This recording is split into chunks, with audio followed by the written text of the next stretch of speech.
Saturn transits from one zodiac to another in 2.5 years.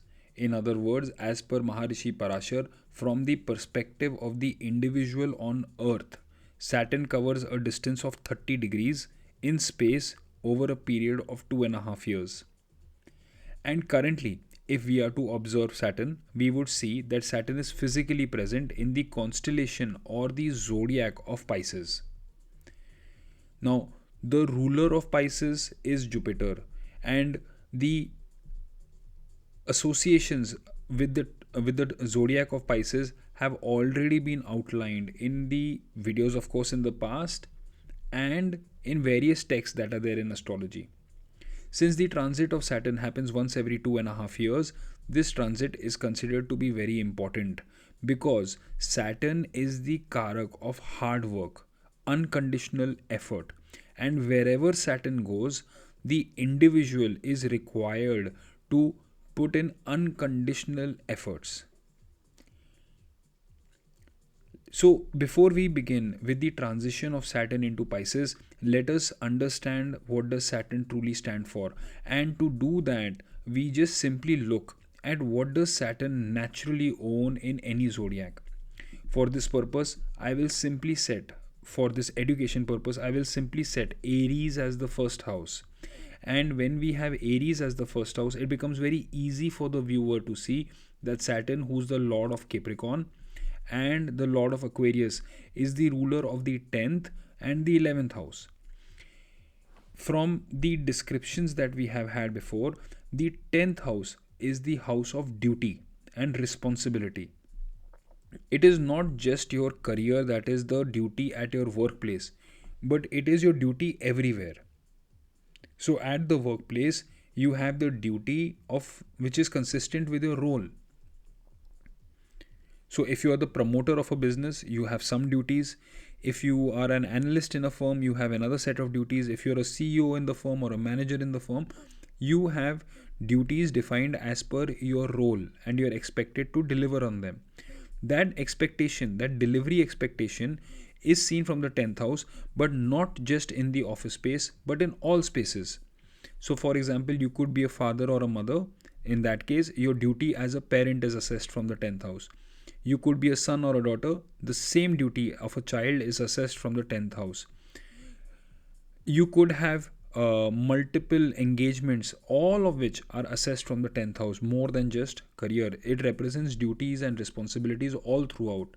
So, this is basically what Saturn represents. This is basically what Capricorn represents: hard work, duty, responsibility, and so on and so forth.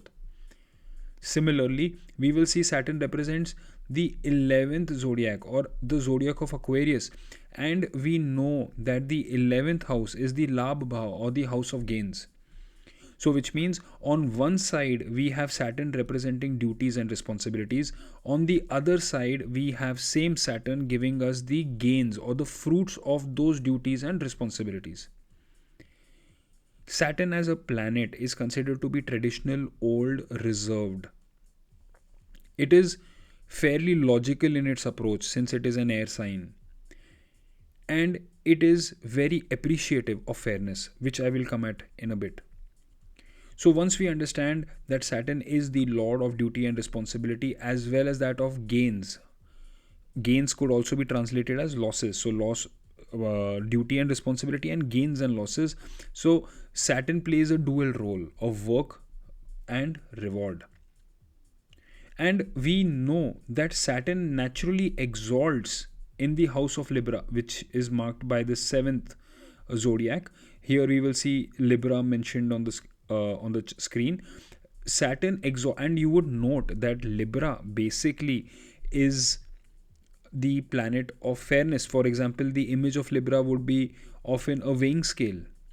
So this is a weighing scale which represents the marketplace. It is a weighing scale which represents the common people. It is the weighing scale which represents business. And that is what the 7th house represents. 7th house represents other people.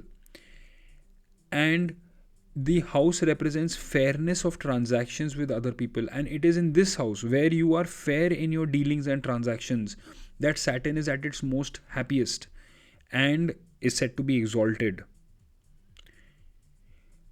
Naturally, a Saturn who exalts in Libra debilitates in Aries. Now, what is Aries? Aries is Mars energy, the energy to do things on an impulse, energy to do things where impromptu courage is required. Saturn, the planet of planning, precision, fairness, hard work, tenacity, absolutely detests working on an impulse. And consequently, such a Saturn debilitates in the house of Aries. Once we have understood the nature of Saturn, then in that case we will appreciate it more based on where it goes. So, for example, setting Pisces ascendant in the first house, where we can see that at this moment a lot is happening for Pisces. We are seeing 5 out of the 9 grahas in the house of Pisces itself. We are seeing Venus exalted in Pisces and remaining there till 31st of May, which is a good condition. For Venus, not necessarily, we'll discuss that for Pisces in a later, and a Rashi Parivartan between Venus and Jupiter. Venus in the house of Jupiter and Jupiter in the house of Venus. We can see Jupiter is in Taurus. So, whenever we want to assess the transit of any planet in any horoscope, we have to predominantly look at two major grahas, that are Saturn and Jupiter. The reason being, Jupiter makes a change once every year, while Saturn makes a change once every 2.5 years. Others will also assess Rahu and Ketu because they take approximately 1.5 years to change direction. But today's video, we'll predominantly be focusing on Saturn. And here we will see that for the Pisces ascendant, Saturn in the first house means unconditional hard work needs to be done on the first house itself, where the first house represents your body, your physical body.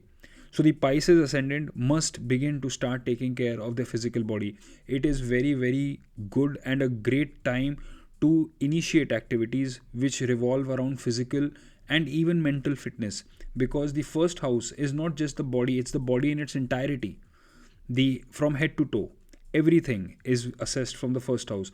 But particularly the first house governs the attitude and the personality. When such a reserved hard working planet moves into the first house, that is what is expected or is best for the Pisces ascendant to pursue.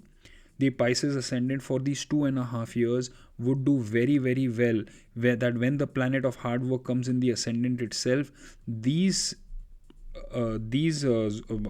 natives who have Pisces in the first house should physically get on with working hard on their body. This will yield really, really good results because you are working in the natural direction of the planet. And always remember that in order to improve the results of a particular planet, that is, if you are looking to improve the results of Saturn, which is in your first house at the time and will remain here right up till 3rd of June 2027, 4:10 in the morning. So it will remain here for that duration. If you want Saturn to give auspicious and positive results, it is best to, in addition to focusing on your body, spend a lot of time with the house, with the activity of the house 7 places away.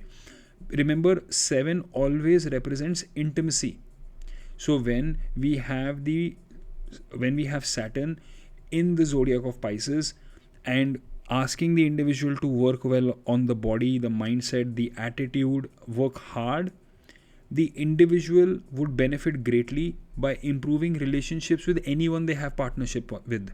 It could mean their spouse, business partners, work colleagues, who are equal in their relation, because this planet actually will give favorable results if you start focusing your energy 7 places away, because 7 places away is the house of intimacy. So the house of intimacy is obviously of pure delight, and where it basically means is that whenever you are looking for auspicious results from a planet, first of all work in the direction of the planet and focus on the 7th house. What aspect of your 7th house is governed? So in this case, for the Pisces ascendant, the 7th house is obviously marital relationships and spouse.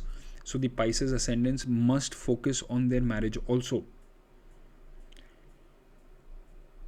Now, whenever we are making an assessment, we will always see that Saturn is what does it naturally represent in a chart, and we will see that Saturn is the lord of the 12th, which is the lord of investments, coming into the first house. So now lord of investments coming into the first house would indicate that, according to the nature of Saturn, that is planning your investment activities will be very auspicious.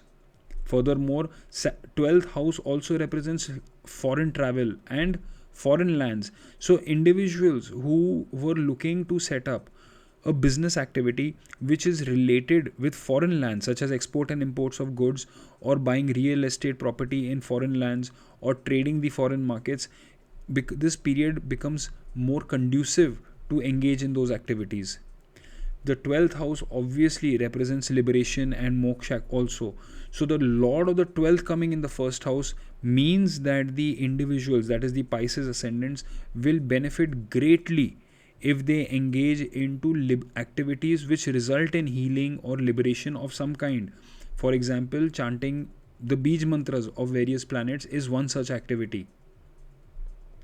Similarly, we will see that Saturn, the lord of the 11th, has also come in the first house, which means that during the same period of 2.5 years, where Saturn expects the individual to work very, very hard, plan their spendings, engage in liberating activities, be fair to their partners, engage positively with their spouse, it is also granting you a lot of gains.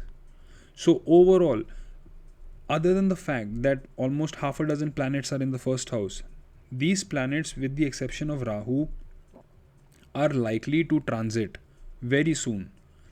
So, whatever we expect would, in the short term, that short term phase will end. But what is the theme of the 2.5 years? That theme is set up by Saturn, and that theme is basically saying, kindly work hard on your physical body and your mental well being.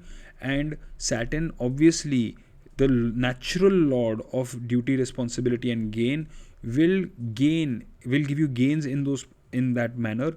And the other thing is that Saturn's gains are long lasting and disproportionate to the effort if they are done with a fairness in cause, which means that you are, let us say, for example, you are writing a book, you have worked very hard, you have written that book well, and by industry standards you expect to sell 1,000 copies.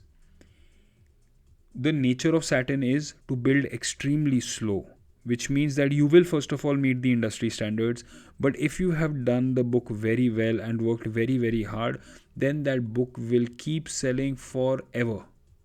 So that kind of permanency in their gains and your expansion is given by Saturn. And the reason why I'm saying that is because the 12th lord is the lord of investment, or the lord of creating assets. And the example that I gave obviously earlier about stocks, similarly for an author, it could be writing books. His books or her books are the assets they create, or similarly for a content creator, it would be to create content. They are the assets that they are creating. So the description or the definition of what the 12th house asset is going to change from individual to individual. But regardless, when the lord of asset creation comes into the first house, efforts need to go in creating assets which are of long term value, because we know Saturn is the Karak of the 8th house, and the 8th house in general for all charts represents longevity. So it is time for the Pisces ascendant to engage into activities which are permanent in nature. And of course, as always, like consistent with all values of astrology, be fair and honest in your dealings. This position of Saturn also grants you so much of gains. So with that, I really, really hope that by including Saturn in your day-to-day prayers, and by using this opportunity to work on yourself and to transform yourself, you would be a significantly better individual 2.5 years from now. With that, I wish you all the best. Thank you.